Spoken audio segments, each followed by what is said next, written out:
예, 오늘 저에게 주신 하나님 말씀은 로마서 2장 17절에서 29절입니다. 유대인이라 칭하는 네가 율법을 의지하며 하나님을 자랑하며 율법의 교훈을 받아 하나님의 뜻을 알고 지극히 선한 것을 좋게 여기며 네가 율법에 있는 지식과 진리의 규모를 가진 자로서 소경의 길을 인도하는 자여 어두움에 있는 자의 빛이요 어리석은 자의 훈도요 어린아이의 선생이라고 스스로 믿으니 그러면 다른 사람을 가르치는 네가 네 자신을 가르치지 아니하느냐? 도적질하지 말라 반포하는 네가 도적질하느냐? 간음하지 말라 말하는 네가 간음하느냐? 우상을 가증히 여기는 네가 신사 물건을 도적질하느냐? 율법을 자랑하는 네가 율법을 범함으로 하나님을 욕되게 하느냐? 기록된 바와 같이 하나님의 이름이 너희로 인하여 이방인 중에서 모독을 받는도다. 네가 율법을 행한즉 할례가 유익하나 만일 율법을 범한즉 네 할례가 무할례가 되었느니라. 그런즉 무할례자가 율법의 제도를 지키면 그 무할례를 할례와 같이 여길 것이 아니냐? 또한 본래 무할례자가 율법을 온전히 지키면 의문과 윤례를 가지고 율법을 범하는 너를 판단치 아니하겠느냐? 대저 표면적 유대인이 유대인이 아니요 표면적 육신의 할례가 할례가 아니라 오직 이면적 유대인이 유대인이며 할례는 마음에 할지니 신령에 있고 의문에 있지 아니한 것이라. 그 칭찬이 사람에게서가 아니요 다만 하나님에게서니라. 여기 바울이 보면 표면적 유대인 그리고 이면적 유대인에게 둘을 갈라놓았습니다. 그러면 그 표면적 유대인이라는 말은요 유대인이라고 불리게 된 때부터입니다. 그렇죠. 그게 언제 시작했냐면 아브라함 때 시작이 되지요. 사실은 야곱의 네 자식 중에 넷째 유다로부터 시작입니다만은 그러나 그 가나안을 가게 된 가장 먼저 첫 사람이 아브라함이죠. 가나안은 에덴을 상징하는 겁니다. 다시 말하면 하나님과 함께하는 비밀의 땅이란 말이죠. 그죠? 창세기 12장 1절을 보면 하나님께서 이렇게 말씀해 놓으셨어요. 여호와께서 아브라함에게 이르시되 너는 너의 본토 친척 아비 집을 떠나 네가 살던 환경을 벗어나서 내가 네게 지시하는 다른 땅으로 가라는 겁니다. 그게 본래 우리가 속했던 땅이라고 얘기하는 거죠. 아브라함은 그걸 몰랐습니다만은 내가 너로 큰 민족을 이루고 네게 복을 줘. 이 큰 민족은 뭐죠? 하나님의 나라란 말입니다. 내 이름을 창대케 하리니 너는 복의 근원이 될지라. 그렇죠? 아브라함은 큰 사람이죠. 너를 축복하는 자에게는 내가 복을 내리고 너를 저주하는 자에게는 내가 저주하리니 땅의 모든 족속이 너를 인하여 복을 얻을 것이니라 하신지라. 이 아브라함이 여호와의 말씀을 쫓아갔고 롯도 그와 함께 갔으며 아브라함이 하란을 떠날 때 그 나이 75세였더라. 이렇게 나이를 밝히는 이유가 있습니다. 그죠? 우리가 언약을 이루어가는데 시간이 좀 걸린다고 얘기하는 겁니다. 그죠? 금방금방 안 된다고 그렇게 우리가 기도해서 응답 안 온다고 참을성 없이 하나님 떠나고 하는 일이 없기를 바라는 거죠. 어떤 응답은 20년 만에도 오고 아브라함의 경우 25년 만에 왔죠.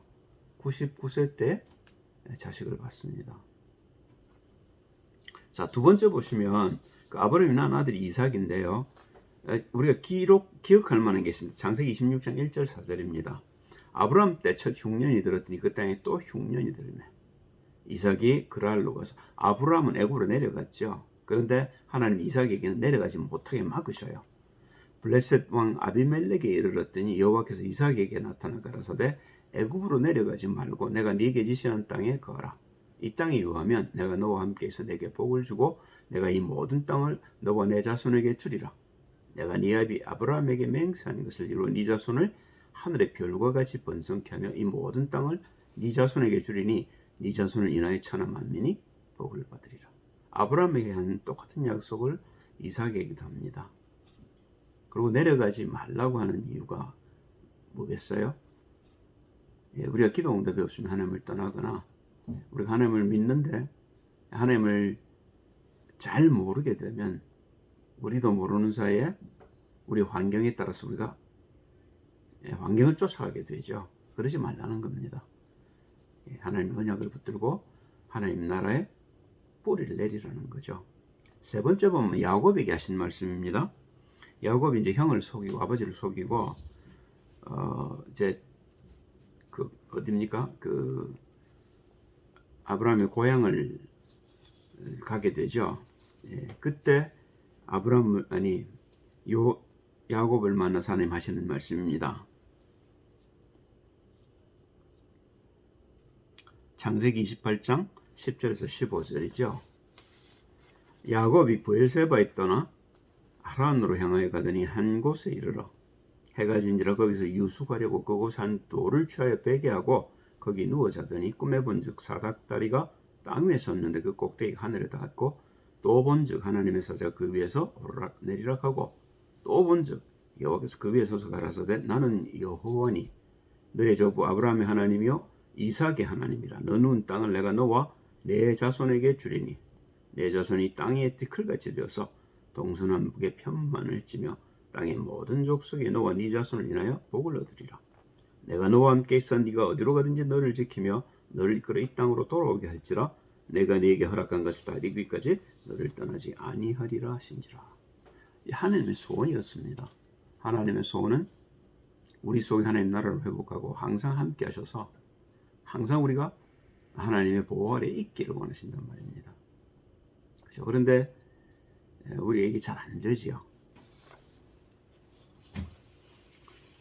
자, 그래서 20년 동안 이제 야곱이 고생하고 두 아내를 얻고 아이들을 얻어서 이제 돌아오는 길입니다. 이때 하나님이 야곱을 다시 축복하시죠. 그게 32장 22절 28절입니다. 밤에 일어나 두 아내와 두 여종과 11아들을 인도하여 야복 나루를 건널세 그들을 인도하여 시내를 건네며 그 소유도 건네고 야곱은 홀로 남았더니 어떤 사람이 날이 새도록 야곱과 씨름하다가 그 사람이 자기가 야곱을 이기지 못함을 보고 야곱의 환도뼈를 치매 야곱의 환도뼈가 그 사람과 씨름할 때 위골되었더라. 그 사람이 가로되 날이 세려하니 나로 가게 하라. 야곱이 가로되 당신이 내게 축복하지 아니하면 가게 하지 아니하겠나이다. 그 사람이 그에게 이르되 네 이름이 무엇이냐? 그가 가로되 야곱이니이다. 그 사람이 가로되 내 이름을 다시는 야곱이라 부를 것이 아니요 이스라엘이라 부를 것이니 이는 네가 하나님과 사람으로 더불어 겨루어 이겼음이니라. 그죠? 이제 진짜 신자가 됐단 말입니다. 그죠? 이게 마가의 다락방에서 기도했던 120명 성도들의 기도와 같은 겁니다. 그러고는 하나님이 이름을 바꿔주시죠. 야곱을 이스라엘로, 아브라함을 아브라함으로, 사례를 사라로 바꾼 것처럼 새로운 삶을 살라는 겁니다. 새로운 나라의 백성이 되었으니까 새 이름을 가지고 새롭게 살라는 거죠. 창세기 49장 8절 12절에 보면 야곱이 12아들을 축복하는 장면이 나오는데 유다를 축복하는 장면입니다. 유다야 너는 내 형제의 찬송이 될지라. 네 손이 네 원수의 목을 잡을 것이요. 그렇죠. 그리스도 예수를 통해서 사단의 권세가 결박되죠. 네 아비의 아들들이 네 앞에 절하리로다. 유다는 사자 새끼로다. 내 아들아 너는 움킨 것을 찢고 올라갔도다. 그의 엎드리고 웅크림이 수사자 같고 암사자 같으니 누가 그를 범할 수 있으랴. 홀이 유다를 떠나지 아니하며 치리자의 지팡이가 그 발사에서 떠나지 아니하시기를 실로가 오시기까지 미치리니. 예수님 오실 때까지란 말이죠. 그에게 모든 백성이 복종하리로다. 그의 나귀를 포도나무에 매며 그 암나귀 새끼를 아름다운 포도나무에 맬 것이며 또 그것을 포도주에 빨며 그 복장을 포도주에 빨리로다. 그 눈은 포도주로 인하여 붉겠고 그 이는 우유로 인하여 희리로다. 그런데 이 야곱이 이스라엘과 야곱으로 갈라집니다. 솔로몬의 말하자면 불신앙 때문이죠. 그 얘기를 열왕기상 11장 9절에 하고 있습니다. 솔로몬이 마음을 돌이켜 이스라엘 하나님 여호와를 떠남으로, 그죠? 그게 이제 죄의 벌로 나라가 갈라지고 포로로 잡혀가고 하는 거죠. 여호와께서 저에게 진노하시니라. 하나님이 우리에게 진노하는 일은 이 일밖에는 없습니다. 이 일 때문에만 진노하시는 겁니다. 여호와께서 일찍이 두 번이나 저에게 나타나시고 이 일에 대하여 명하사 다른 신을 좇지 말라 하셨으나 저가 여호와의 명령을 지키지 않았으므로 여호와께서 솔로몬에게 말씀하시되 네게 이러한 일이 일었었고 또 네가 나의 언약과 내가 네게 명한 법도를 지키지 아니하였으니 내가 결단코 이 나라를 네게서 빼앗아 내 신복에게 주리라. 그러나 네 아비 다윗을 위해 네 세대는 이를 행치 아니하고 네 아들의 손에서 빼앗으려니와 오직 내가 이 나라를 다 빼앗지 아니하고 나의 종 다윗과 나의 뺀 예루살렘을 위해 한 지파를 네 아들에게 주리라 하셨더라. 그래서 여호보암이 맞습니까? 예, 여호보암 때죠. 여로보암하고 그 아들 이름이 뭐죠? 하여튼 어쨌건 그때 이제 갈라지게 되죠.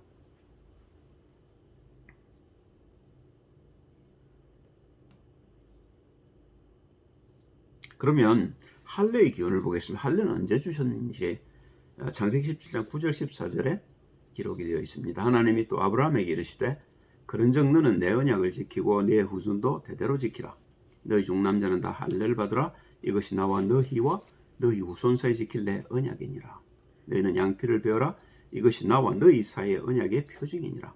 대대로 남자는 집에서 난 자나 혹 너희 자손이 아니요 이방 사람에게서 돈으로 산 자를 물어나고 난지 8일 만에 할례를 받을 것이라.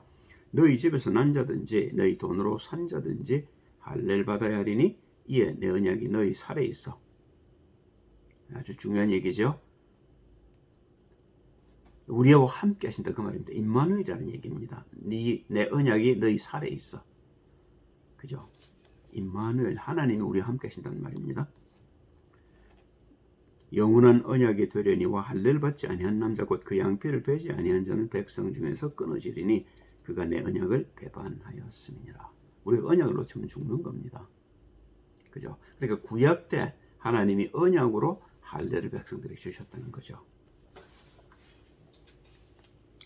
예, 그 언약의 의미가 뭐냐면 내가 너와 항상 함께 한다는 걸 보게 하신 겁니다. 그죠? 그러니까 하루에 3번쯤 우리가 예를 들면 오줌을 누면 그러면 그때 우리가 뭘 보냐면 하나님을 보는 겁니다. 나와 함께 하시는 하나님.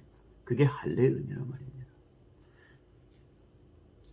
그 증거가 있습니다. 그게 뭐냐면 여호수아 5장 1절 3절이죠. 요단 서편의 아모리 사람의 모든 왕과 해변의 가나안 사람의 모든 왕이 여호와께서 요단물을 이스라엘 자손들 앞에서 말리시고 우리를 건네셨음을 듣고 마음이 녹았고 이스라엘 자손들의 연고로 정신을 잃었더라.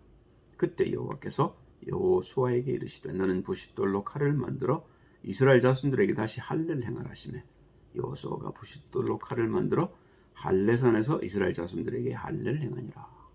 요단을 걷는 표란 말입니다. 구원받은 하나님의 백성이라는 증거란 말입니다.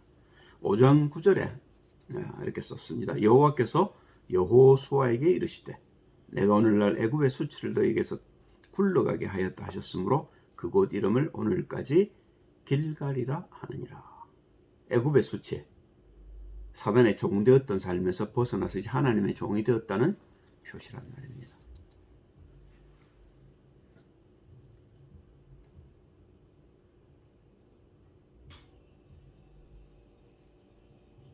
예, 그리고 하나님이 8일째 할례를 하게 하셔요. 8은 새롭게 시작한다는 의미가 있습니다. 그리고 8은 예수님이 부활하신 날이지요. 예, 그래서 우리가 주일을 안식일로 지키는 겁니다. 근데 그 안식은 영원입니다. 그죠? 그리스도 예수를 만난 자는 하나님 우리와 함께 하심으로 언제나 평안할 수 있습니다. 그게 응답입니다. 그죠? 우리가 뭘 구해서 받는 것도 응답입니다만은 그 이전에 우리가 받아야 될 응답이 하나님의 나와 함께 하심으로 내가 그 어떤 상황 가운데서도 평안할 수 있는 것. 그게 응답입니다. 그죠? 그게 우리가 그리스도 예수를 만났을 때부터 영원이란 말입니다. 그걸 영원한 생명이라는 겁니다. 예, 그래서 그 생명을 얻은 자들에게 애굽을 나온 사람들에게 주신 게 이제 언약이죠. 그 율법입니다. 첫 계명과 네 번째 계명까지는 하나님과의 언약이죠. 하나님 이 모든 말씀으로 일러가라사대 나는 너를 애굽 땅 종되었던 집에서 인도해낸 너희 하나님 여호와로라. 너는 나 외에는 다른 신들을 내게 있게 말지니라.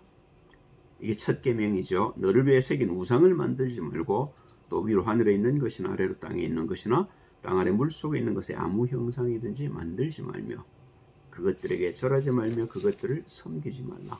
나 여호와 너희 하나님은 질투하는 하나님인즉 나를 미워하는 지 죄를 갚되 아들로부터 아들에게로 3, 4대까지 이르게 하거니와 나를 사랑하고 내 계명을 지키는 자에게는 1000대까지 은혜를 베푸느니라. 그게 이제 두 번째 계명입니다. 그죠? 오직 하나님만 섬기라는 거죠. 세 번째 계명입니다. 너는 너희 하나님 여호와 이름을 망령되이 일컫지 말라. 나 여호와는 나의 이름을 망령되이 일컫는 자를 죄 없다 하지 아니하리라. 이게 세 번째 계명입니다. 네 번째 계명입니다. 안식일을 기억하여 거룩히 지키라. 엿새 동안은 힘써 내 모든 일을 행할 것이나 제7일은 너희 하나님 여호와의 안식일인즉 너나 내 아들이나 내 딸이나 내 남종이나 내 여종이나 내 육축이나 내 문 안에 유하는 객이라도 아무 일도 하지 말라. 이는 엿새 동안에 나 여호와가 하늘과 땅과 바다와 그 가운데 모든 것을 만들고 제7일에 쉬었습니다. 그러므로 나 여호와가 안식일을 복되게 하여 그날을 거룩하게 하였느니라. 여호와의 일이 끝났기 때문에 더 이상 할 일이 없는 겁니다. 그때 쉬신 안식이 영원이란 말입니다. 그런데 우리가 그 안식을 놓쳤기 때문에, 범죄했기 때문에 하나님이 다시 하나님의 일을 시작한 것이죠. 그래서 주신 것이 두 번째 언약 그리스도 예수입니다. 그 언약을 주인 자들은요, 영원한 안식에 들어가는 겁니다. 그 언약의 예표로 주신 것이 할례라고 볼 수 있고, 그리고 출애굽을 했을 적에 광야에서 하나님 제일 먼저 약속하신 것이 안식입니다. 그래서 그 7일째 안식일, 토요일을 안식일을 거룩하게 지켜서 하나님을 알라는 거죠. 그래서 하나님이 말씀을 주신 겁니다. 그래서 1계명과 4계명까지에는 여호와 하나님과 사람과의 관계에 대한 언약입니다. 제5계명과 10계명, 5계명에서 10계명은 인간과 인간 사이의 계명이지요. 읽습니다. 내 부모를 공경하라. 그리하면 너희 하나님 여호와가 내게 준 땅에서 네 생명이 길리라. 5계명이죠. 6계명입니다. 살인하지 말지니라. 7계명 간음하지 말지니라. 8계명 도적질하지 말지니라. 9계명 네 이웃에 대해 거짓 증거하지 말지니라. 제10계명 내 이웃의 집을 탐내지 말지니라. 내 이웃의 아내나 그의 남종이나 그의 여종이나 그의 소나 그의 나귀나 무릇 내 이웃의 소유를 탐내지 말지니라. 이걸 예수님은 두 가지로 압축하셨죠. 네 하나님을 네 마음을 다하고 뜻을 다해 사랑하고 네 이웃을 네 몸처럼 사랑하라. 그 두 계명 안에 20계명이 다 들어가는 겁니다. 제일 먼저 우리가 회복해야 될 것이 하나님과의 관계죠. 두 번째가 이제 사람과의 관계입니다. 비슷한 게 있어서 제가 한번 들고 나와 봤습니다. 인디안에 제10계명이 있습니다. 제1계명이 보면요, 항상 하나님과 가까이 하라. 두 번째, 네 이웃을 사랑하라. 사실 그 속에 다 들었죠. 그죠? 그게 예수님이 압축한 두 계명 아닙니까? 그런데 보셔요, 이 사람들이 놓치고 있는 게 있습니다. 그게 뭐냐면 하나님을 가까이 할 방법이 없습니다. 그래서 그 인디언들 가운데 메디슨맨이라는 사람들이 있습니다. 그 사람들이 이제 병난 사람들이 오면 막 기도를 해서 이제 주술을 외우고, 그리고 막 약초를 쓰고 막 뭘 먹이고 이렇게 해서 병을 고치지요. 이런 행위를 우리가 불건전 신비주의라는 겁니다. 그래서 그리스도인들은 그렇게 우리가 환상을 보려거나 환청을 들으려거나 해서는 안 됩니다. 우리는 말씀 속에서 답을 찾아야 됩니다. 하나님 우리에게 그래서 언약을 주신 겁니다. 그래서 우리가 그 말씀을 믿을 적에 믿음의 역사가 일어나는 거죠. 그러면 이 사람들의 10계명이 언뜻 보면 우리가 믿는 10계명하고 별 차이가 없어 보입니다. 그런데 아니란 말입니다. 제가 나바오 선교를 몇 년 다녀왔죠. 어느 날 어느 해인지는 기억이 안 납니다만은 교사를 만났어요. 교사면 그래도 대학을 나왔고 인텔이잖아요. 근데 이 사람이 뭐라고 그러냐면, 나는 너희들이 여기 오는 게 싫다는 거예요. 저는 복음 들고 인디언들을 구원하러 갔는데 너희들이 와서 우리가 갖고 있는 전통을 깬다는 겁니다. 맞습니까? 틀렸죠. 그리스도 예수가 하나님을 만나는 유일한 길이라는 사실을 모르기 때문이지 않습니까? 만약에 그들이 인디안의 10계명을 지켜서 구원을 받을 수 있다면 제가 거기 갈 이유가 없는 거죠. 그러나 그것이 하나님께 가는 길이 아니라는 걸 제가 알기 때문에 간 건데, 그 부인은 그렇게 생각지 않은 겁니다. 그게 종교와 복음의 차이입니다. 많은 사람들은 이념을 붙들고 전통을 붙들고 하나님의 말씀을 거부합니다. 그게 망하는 길이죠.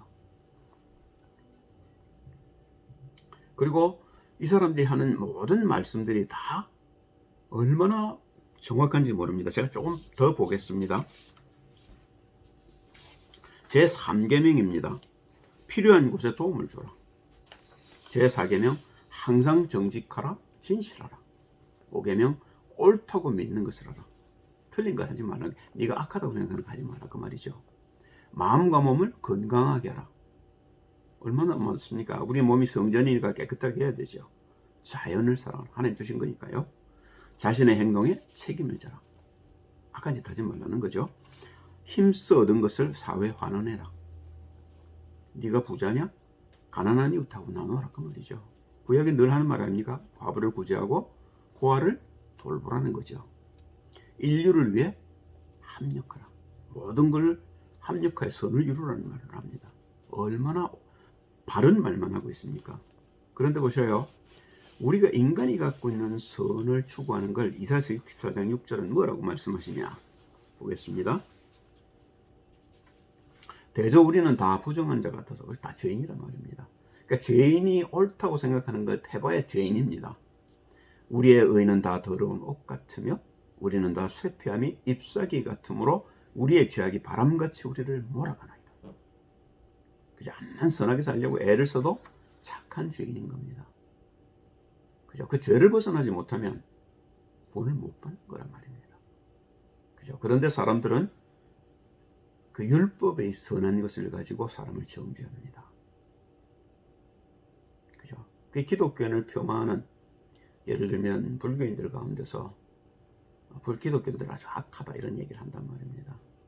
그리고 사실 우리가 이 하나님을 만나는 길을 모르면 기독교인이라 할지라도 우리가 율법에 매여서 사실은 악하게 보일 때가 있죠. 그죠? 예를 들면 교인들이 더 막 다투고 싸우고, 그죠? 그리고 교회가 이웃을 돕지를 못하고 이웃에게 비난당하는 일이 요즘 얼마나 많습니까? 이럴 적에 우리가 그런 얘기를 듣는 겁니다. 그러면 불교인들이 더 착할 수 있습니다. 우리보다. 예를 들면 중들이 그렇지 않습니까? 새벽 3시부터 일어나서 기도하고 평생 죄를 안 지으려고 육신을 떠나서 산속에 가서 바르게 정직하게 살려고 몸을 치는 사람들입니다. 그 행동 자체가 틀렸다고 말할 수가 없습니다. 그러면 그 사람들 구원받았습니까? 아니잖아요. 그죠? 구원은 우리의 판단에 따라 착하고 정직하게 사는 것이 아니라는 겁니다. 이걸 우리가 놓치기 때문에 고생하는 겁니다. 구원은 그리스도 예수 안에만 있는 겁니다. 그런데 보셔요. 바울이, 표민적 유대인이었던 바울이 그리스도 예수를 만나고 나니 하는 고백입니다.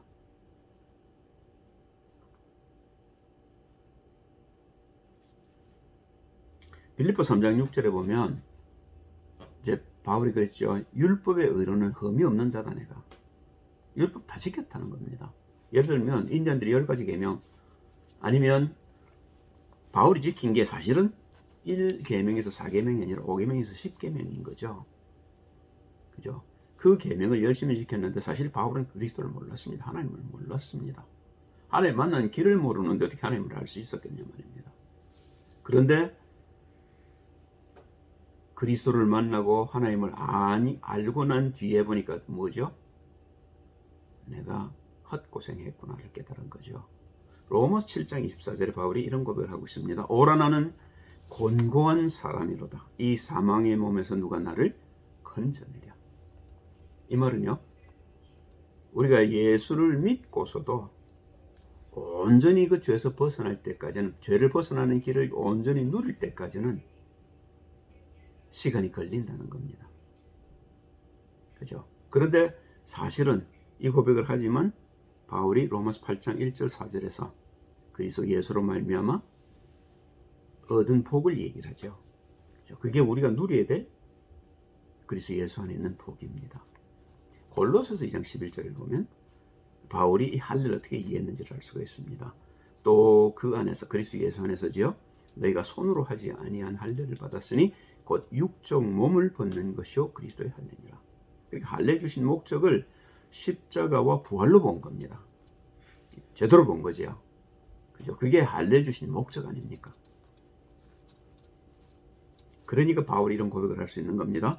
갈라디아서 2장 20절 21절입니다. 내가 그리스도와 함께 십자가에 못 박혔나니. 옛사람이 죽었단 말이죠. 그런즉 이제는 내가 산 것이 아니 오직 내 안에 그리스도께서 사신 것이라. 이제 내가 육체 가운데 사는 것은 나를 사랑하사 나를 위하여 자기 몸을 버리신 하나님의 아들을 믿는 믿음 안에서 사는 것이라. 내가 하나님의 은혜를 패하지 아니하노니 만일 의롭게 되는 것이 율법으로 말미암으면 그리스도께서 헛되이 죽으셨느니라. 아멘. 그렇잖아요. 중들이 산에 가서 돌을 닦아서 구원을 받는다면 예수 그리스도 안 오셔도 되죠. 그죠? 인디언들이 그 10계명을 다 지켰다 할지라도 구원받지 못하는 것은 그리스도 예수만이 우리가 구원의 길이 되기 때문인 것이죠. 그죠? 그래서 우리가 복음을 전하는 거 아닙니까? 그죠? 그러면 이면적 유대인인 여러분과 제가 해야 될 일이 뭘까요? 우선 세 가지를 알아야 됩니다. 아담과 하와로 인해 이 땅에 들어온 죄, 그 문제를 해결하신 그리스도. 로마서 8장 2절은 이렇게 얘기하죠. 이는 그리스도 예수 안에 있는 생명의 성령의 법이 죄와 사망의 법에서 너를 해방하였습니다. 할렐루야. 그 외에 우리가 해방될 수 있는 길은 없단 말입니다. 죽은 자가 의롭다함을 얻는 겁니다. 두 번째 우리가 기억해야 될 것이 그 죄로 인해서 우리가 하나님을 떠났다는 겁니다. 그 만나는 길로 오신 그리스도. 예수께서 가라사대 내가 곧 길이요 진리요 생명이니 나로 말미암지 않고는 아버지께로 올 자가 없느니라. 그리스도 예수가 하나님 만나는 유일한 길이란 말이죠. 세 번째, 하나님을 떠나서 우리가 사단에게 잡혔는데 그 사단의 일을 멸하러 오신 분이 그리스도라는 거죠. 죄를 짓는 자는 마귀에게 속하나니 마귀는 처음부터 범죄함이니라. 하나님의 아들이 나타나신 것은 마귀의 일을 멸하려 하심이라. 그렇죠? 자, 그런 그리스도 예수가 제사장, 왕, 선지자의 일을 하기 위해 이 땅에 오셨는데 그가 하신 일이 십자가고 그분이 부활하셨는데 그러므로 우리가 해야 할 일은요.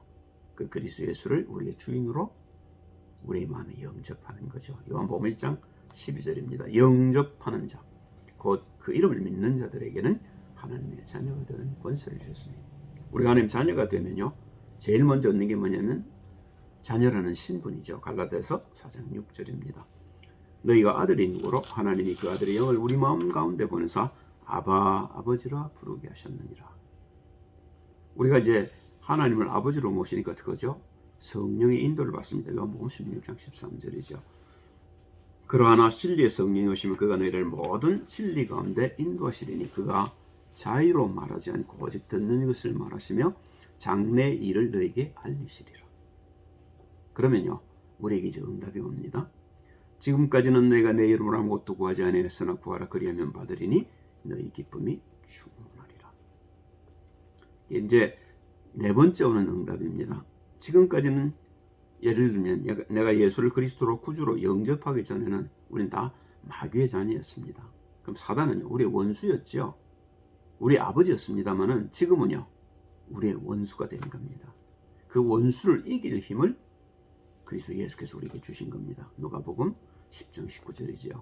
내가 너에게 뱀과 전갈을 밟으며 제자들을 전도하러 내보내시면서 하신 말씀이죠. 원수의 모든 능력을 제어할 권세를 주었으니 너희를 해할 자가 결단코 없으리라.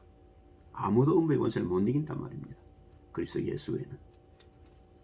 그러면 우리가 기도할 때 어떤 일이 벌어지느냐면 어느 때 천사 중 누구에게 네 원수로 네 발등상에게 가지 너는 내 우편에 앉았으라 하셨느냐. 예수님은 천사 같은 사람이 아니란 말이죠. 천사 같은 종류가 아니라는 거죠. 그럼 천사의 직분이 뭐냐? 모든 천사들은 부리는 영으로서 구원 얻을 후사들을 위하여 섬기라고 보내시면이요. 예를 들면 우리가 기도할 때 응답이 어떻게 오느냐면 천군 천사들이 역사해서 응답이 온다는 겁니다. 하나님의 종들이 구원 얻을 후사들을 위해서 보낸 영적 존재들이 천사라는 거죠. 빌립보 3장 20절에 보면 여러분과 저의 신분에 대해서 얘기를 해놨습니다. 오직 우리의 시민권은 하늘에 있는지라. 거기로서 구원은 자 곧 주 예수 그리스도를 기다리노니. 우리가 이 땅에 발을 붙이고 살지만 우리의 신분은 하나님의 나라에 있다는 겁니다. 천국 시민권자라는 거죠. 우리 눈에 잘 보이지 않고 우리가 잘 믿기 어렵습니다만은 그리스도를 구주로 영접한 우리들은 하늘의 시민권자인 것을 믿으면 됩니다. 그리고 우리가 해야 될 마지막 일이 있습니다. 구원받은 자가 아니면 할 수 없는 자지요. 부활하신 주님을 만난 제자들에게 주님이 명하신 겁니다.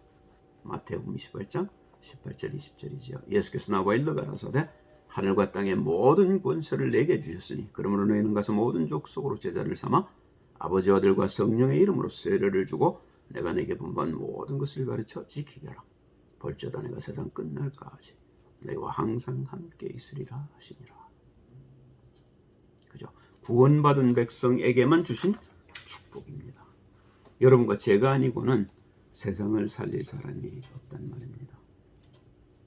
얼마나 여러분과 제가 복을 받았는지요. 그죠? 그럼 이 복을 어떻게 나눌까만 우리는 고민하면 됩니다. 그게 우리가 예배를 하는 목적이고 예배에 주신 말씀을 받고 그 말씀대로 순종하고 실천할 적에 하나님 우리와 함께 하시는 증거들을 우리의 삶 속에서 보게 됩니다. 그런 증거들이 우리에게 나타날 때 우리가 흔들림이 없게 되겠죠. 하나님 살아계신 증거가 내 삶 속에 나타나는데 어떻게 흔들리겠습니까? 흔들릴 수 없는 거죠. 그래서 우리가 하나님의 뜻을 붙들고 하나님 뜻대로 살기로 작정하고 나를 주님께 드리기만 하면 하나님이 하나님의 일을 나를 통해 하는 것을 보게 되는 겁니다. 기도합니다. 할렐루야. 주님 찬양을 드립니다. 오랜 세월에 걸쳐서 하나님 복음을 준비하시고 복음을 알게 하시고 깨닫게 하시고 복음을 누리게 하시는 주님을 찬양합니다. 이제 이 복음 들고 나가서 하나님의 뜻이 우리의 걸음마다 이루어지는 것을 보게 하옵소서. 주 예수 그리스도의 이름으로